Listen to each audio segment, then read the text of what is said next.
over to the line. Come on. Get him down right now. One down. Watch that muzzle. Come on, boys.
John McNaughton. He was a school teacher from New York, and he moved here in the 1850s. He moved to Illinois and started a farm, and he brought his two sons with him. And he lived on a farm from 1850s to 1870s. One of his sons fought in the Civil War. So we're going to detect the McNaughton farm this episode. And we're going to see if we can find anything left over from the life of John McNaughton, his son, John McNaughton Jr., and his other son, Civil War soldier, Daniel McNaughton. It says D. McNaughton. That's Daniel McNaughton. And it says wounded at Chickamauga, which was a brutal, unbelievably chaotic battle in Georgia. And he was wounded in September 1863. I can't read that date, but I know it's the first day of the battle, like the 14th. And he died January 31st, 1865. And he died at 24 years old. He enlisted in the army at 19. He was wounded, sent back home, and 2 years later he died. Listen to this. It's a brick or a big piece of iron. It's metal.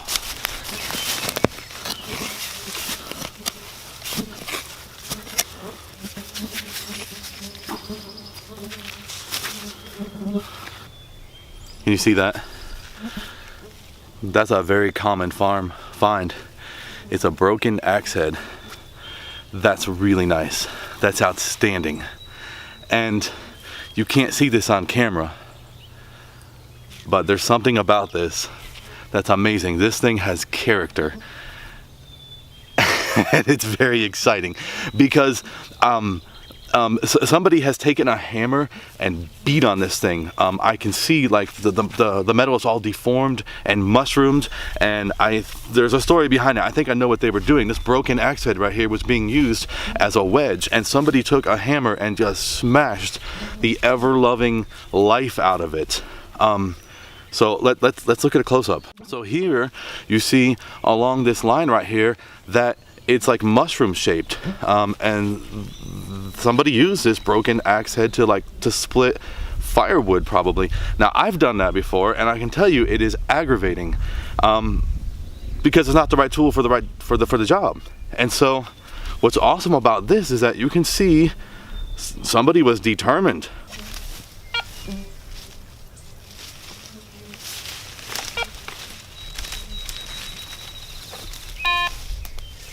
Listen to this sound. Isn't that beautiful?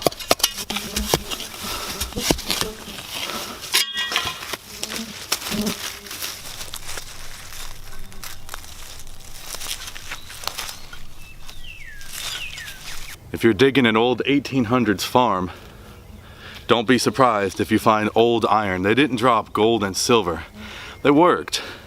And around here, they had good lives because they had like farm equipment and they had land, weather, everything they needed to live. And so this piece of iron right here came from farm equipment, and it's pretty old. I can tell by the bolts on it. So let's take a look at it. So you can see here that it's got these old square bolts. And you know, they use those into the 1900s, but what really tells me that it's old is the shape of these, the bolt heads right here. They're really irregular and really round. They're misshapen, and so this probably came off of a piece of farm equipment that was pulled by a horse. I'll see if I can find a picture of it. It probably came off something that looked like this right here. And so, not a bad find, even though most people would consider this to be iron, junk, scrap.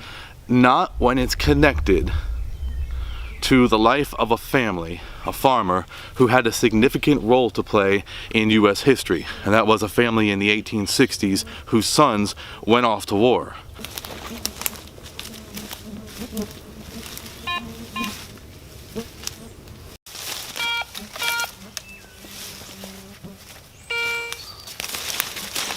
So in 1870s, this place would have looked much different. The house was right by the road, and so the house, I think, would have looked like this, because the road is just right there. And there would have been the sound of kids running by, and there would have been the sound of horses and farm equipment going back and forth. And lastly, from what I found, there would have been the sound of somebody constantly beating on stuff. Like somebody out there with a hammer just beating on farm equipment, trying to get it up and running. I just found something that verifies that. So let's take a look. I reburied this for dramatic effect because I don't do live digs, because live digs take up so much time and energy and the camera gets dirty, and then most of the time it's just like a piece of junk anyway. But this right here is different. This is not just any piece of junk. This has character as well. Yeah, it's a very old wrench. Now that doesn't look like it has to be from the 1800s. We had these back in like 1960s, but there's something about this wrench that tells me that, yeah, it's old. Look at this. This wrench right here, nice solid end here, but over here, it's broken. Can you see that? Yeah, so when I say somebody beat on things, yeah, that axe head was beat to death, and somebody probably broke this by beating on it. And that's something that every farmer has done. Modern day farmers, 1800s farmers, here's how it happens. Okay, so the way that this works is that out here on the farm, you get all these rusted bolts. They get rusted on, and they don't want to come off. And so the way that you get them off is you put the wrench on the bolt, right? And then you get a hammer. You get a hammer, and then you just smash this right here as hard as you can. You hit it with a hammer, and hopefully that will like break the rust free and allow you to get the part off. Well, you can do that with modern day wrenches because they're made out of a different alloy. But back in the 1800s, like I think the metal was more brittle back then, and so doing that too hard could cause this to break.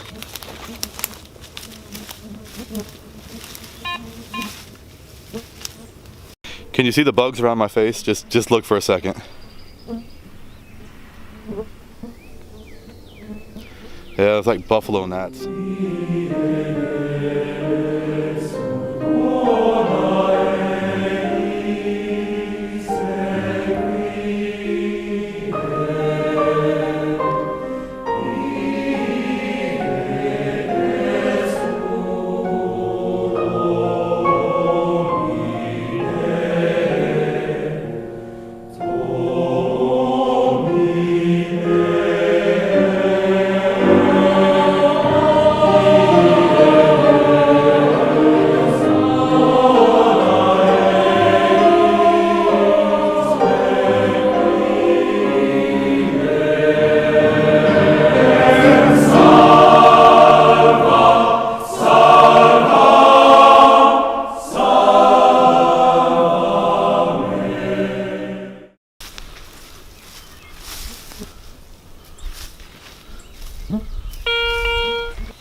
That's funny. What is that? A meteor? It feels heavy and it looks like a rock, a mineral, but no. I've never felt a meteor, but is this what a meteor feels like? It's super heavy, but let's look at it. It's not a meteor. I can see that it's a piece of lead that's been poured into a cast iron skillet. I can see the shape of the cast iron, and I can see the cast iron surface texture in this piece of lead. But I'm changing my mind. This is not lead. This right here is shiny. See all the shiny spots on it? And that shiny spot right there? So lead does not come out of the ground shiny like that. So what this actually is probably lead's cousin, I guess. So it's a piece of metal called white metal, or you may have heard babbitt. What this is a chunk of metal that was melted out here on the farm, and it's called babbitt, which is like a mixture of like lead and tin. And since it's so heavy, that tells me it's an old-fashioned babbitt, because we still use this. And I won't bore you with the details, but when you work on machines, a lot of times you have to like rebuild bearings and stuff. And so before the age of like machined roller bearings, people used to melt this stuff and pour it into like the bearing areas of the machines. So.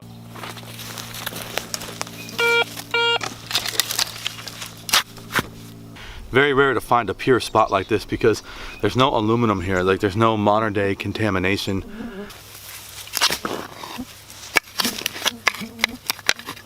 It's a Rains guide, right? For a horse. These things were super common. It's a very common find. Metal detectorists find lots of these things, but this is significant because it belonged to the family of Civil War soldier John McNaughton, and Daniel McNaughton, and his father John McNaughton probably bought this for the horses. And it's a meaningful find because in order to go anywhere, you had to, you know, go by wagon, and if you wanted to go to town, you had to load the kids up in the wagon, and town is 5 miles away from here. But that took all day. So life was much slower back then.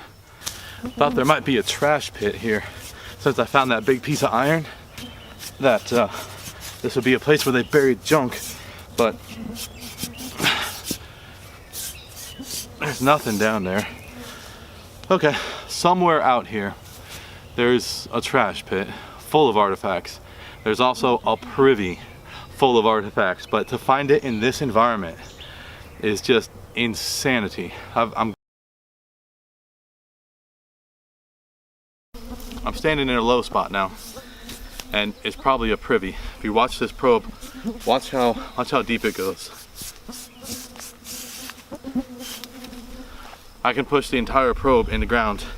Privy digging is the hardest thing to do. It's the hardest thing in the world out here.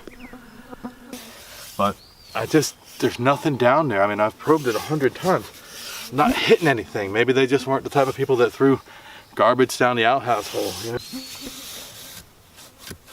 Yeah, there's crunchiness down there, so let me just see if I can just keep digging. That is really deep. I found what I wanted to find, the privy. And there's some crunchiness down there, but I don't feel any glass. There's no sounds of glass.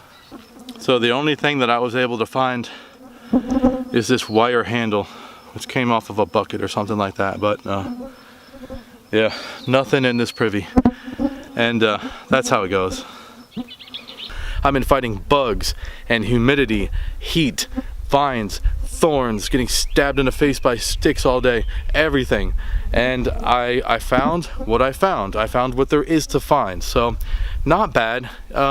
You take what you can get. I did find some artifacts that came from 1800s from the McNaughton family, and that's about as good as you can do. So let's go clean them up and let's take a good look at them.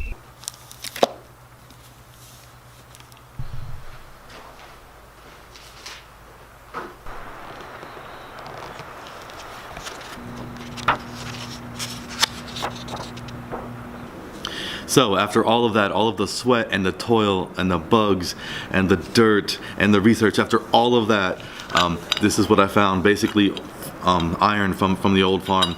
But there's a couple things about these relics that are noticeable.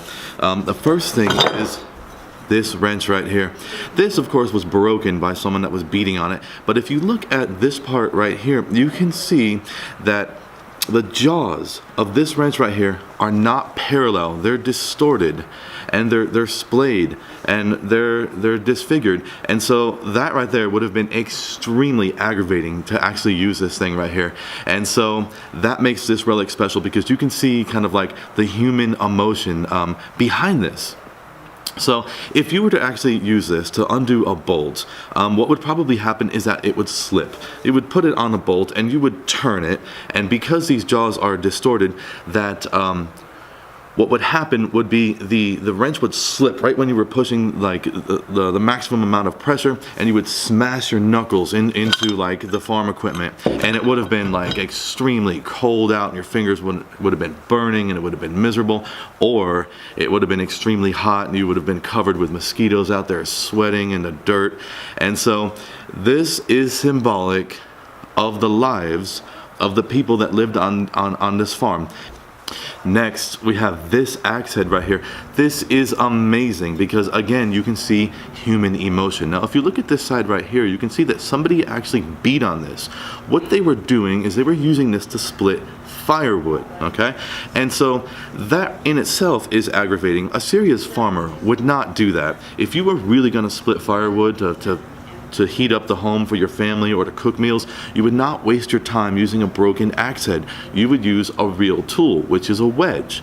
So let's look. You would take a wedge and you would put it on the wood to be split, and then you would tap it in, and then you would take a sledgehammer and you would hit it one time, and it would split the wood perfectly. And once you get good at it, you can do that all day long and have a massive pile of firewood ready to go. Now that's doing it the right way. You can do this, you can split wood with a broken axe, but it's extremely aggravating. It always gets stuck because it's not the right tool. And then you have to just beat it, just seriously, just hammer away at it, trying to split the wood. So it's the wrong tool for the job. So who did this? Well, there comes a time in every farm boy's life where you reach an awkward stage to where you're just too old to play hide and seek, but you're too young to go out and conquer the world. And so you have all this restless, misguided energy to where you just stand in front of the house and look down the road, and hopefully those girls will come out again, and you just pick up a tool and you just start banging on stuff just because you're restless and bored on the farm, and it's almost time to go out on your own, but you're just not there yet. And so I believe that's what happened here. You see, this was hit hard enough to where it was not a boy, it wasn't a woman, it wasn't an old man, this was a young man that hit this. Here we have another broken axe head, very common farm find. I think this one right here was broken because somebody was trying to shove the handle in it and it wasn't going well, so they were beating on it, and that caused it to break. Here we see more evidence of beating. Here's a piece of cast iron that was part of something, and somebody just beat the life out of it with a hammer. So I imagine fixing things on the farm involved getting a hammer and beating on it. And if that didn't work, go get a bigger hammer. This is the stuff that there is to find. And when you find a piece that has humanness to it, that makes the experience extraordinary. So thank you for joining me on that adventure. That was very hard work, but it's very worth it to me. So join me next time on Time Travel Metal Detecting Genealogy.